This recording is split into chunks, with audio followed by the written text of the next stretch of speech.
Well, today is day 3 of the Democratic National Convention.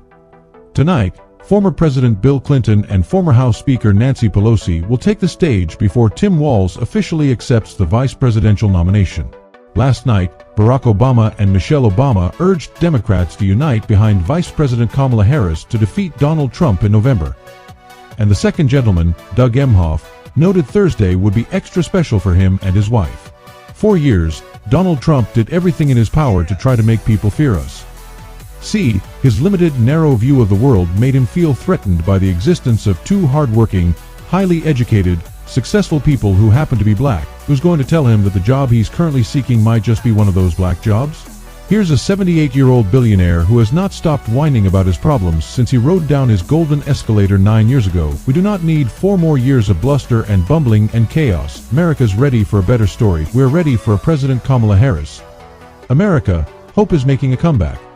This Thursday will be our 10th wedding anniversary. I'll be hearing my wife. Kamala Harris, accept your nomination for President of the United States. CBS News anchor and correspondent Adriana Diaz is in Chicago with more. Adriana, it's really good to see you. Vice President Kamala Harris and her running mate, Tim Walz, they weren't there. They were actually in Milwaukee last night campaigning, proving that they could fill not one but 2 stadiums. They addressed the convention via video, though I want to play a little of that sound. We don't have the sound. 211, alright.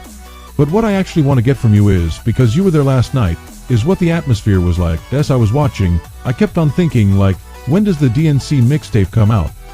Because this is a heck of a party. It was a party. Amory, I was getting flashbacks from college because Little John came out. He was, singing Get Low from the windows to the wall. And what they were doing was every state during the roll call was having music from that state. So, Little John for Georgia, he was actually there in person. They played Eminem for Michigan. They played Prince for Minnesota.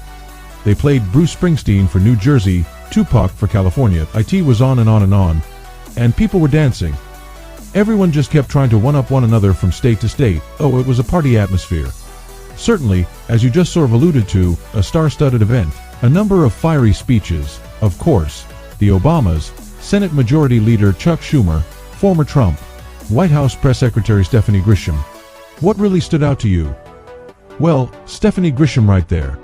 They had a number of Republicans who were out on the stage, taking main stage, talking about how they were crossing party lines to join Harris, how they were supporting her. Another person was Republican Mayor of Mesa, Arizona, John Giles. He talked about how, he is a lifelong Republican, a proud Republican, but he says the Republican Party of today is one he doesn't recognize. He said that Donald Trump has the GOP held hostage and that they're going down a path of political extremism, a path he wants no part of. Oh, that's why he not only crossed party lines, but, is doing it in a big splashy way by addressing the DNC. He started out saying, I never thought I would be here, but here I am, and I feel more comfortable here than I would have at the RNC. Wow.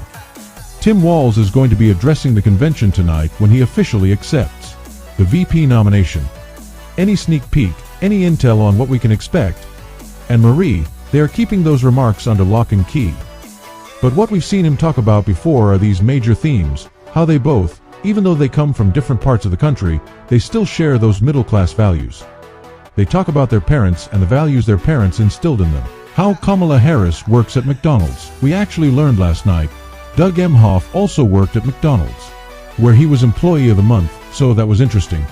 But Tim Walz is really going to try to paint the picture of how he is cut from the same cloth as Kamala, even though they have different upbringings, even though he represents kind of that Midwestern sensibility. I was based in Chicago for almost 10 years. It is so nice to be back. But there is something about that. They call it Minnesota nice up in Minnesota. There is a sensibility, there is a kindness, there is a warmth, there is kind of like that everyman feeling that Tim Walz represents. And so he is probably going to put that on display tonight.